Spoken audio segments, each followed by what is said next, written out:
Hey y'all, it's Granny here, and today we're talking about one of the most fascinating psychic skills there is psychometry. That's the art of reading energy through touch, learning the story objects carry, and what they can tell you about people, places, and moments in time. It's also really handy for you to learn how to set your wards and shields, how to control your energy, and how to get a better grasp on your own spiritual gifts. Everything in existence carries energy, a memory even. When someone wears a ring for years, when a letter is written in ink, or when a photograph sits in a certain place for decades, it soaks up emotional residue. Psychometry is the practice of tuning into that energy. It's the ability to hold an object and sense its vibration, feel its emotions, and see flashes of who or what it's been connected to.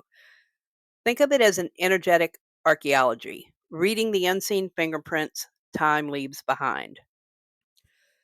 Psychometry can be used for more than curiosity. It's a way to connect. Mediums use it to sense the energy of the departed. Healers use it to clear attachments. Investigators use it to trace emotional imprints.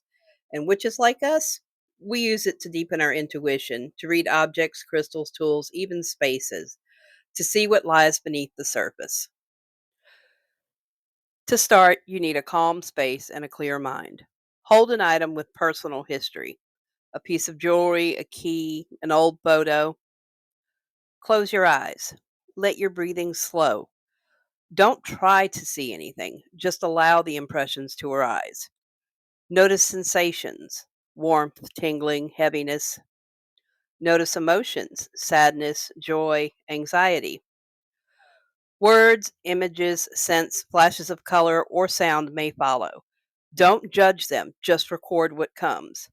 Afterward, write your impressions down and check with the item's owner or history later. The goal isn't perfection, it's pattern recognition. You're training your subtle senses to trust what they pick up. Consistency is key. Try different items: metal, fabric, stone. Practice grounding before and cleansing after every session. Smoke, salt, sound, or visualization. Any of those will work to cleanse yourself and ground properly. Keep a psychometry journal. Over time, you'll start noticing how certain sensations mean certain things. Like tingling may mean emotional charge, or heaviness may mean grief. And don't forget, use your dominant hand for sending energy and your receptive hand for reading energy. For most folks, that's their non dominant hand. That's your receiving channel, unless, of course, you're weird like me and can send and receive with either hand.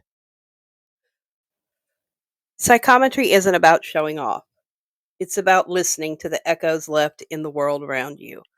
The more respect and stillness you bring, the clearer the messages become.